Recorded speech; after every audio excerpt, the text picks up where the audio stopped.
বিপ্লব ভাই বুঝছে না উনি মনে করছে অন্য হুজুর সিফা দিয়ে বইয়া থাকে ও বোয়ার তেলে হুইতালা নেই চিন্তা করে না বইয়া থাকে পরে কইতাছে আরো কইতে আছে আরো কিছু কথা লইয়া যান ভাই যাইতে যখন দুইটা কথা লইয়া যান মুরব্বী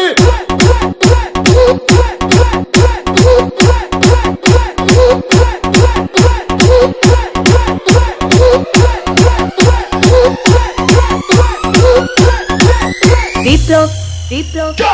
প্লিজ আমাকে ক্ষমা করে দাও প্লিজ কেরাম পড়ে ওরে কালকে ধরে নিয়ে আসেন ওরে দিচ্ছে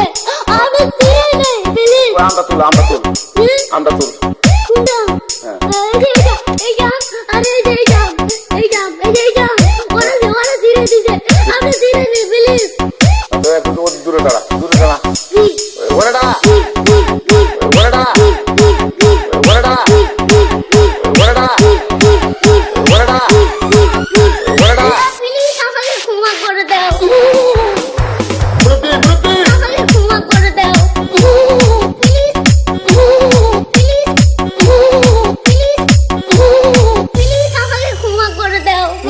আচ্ছা যা।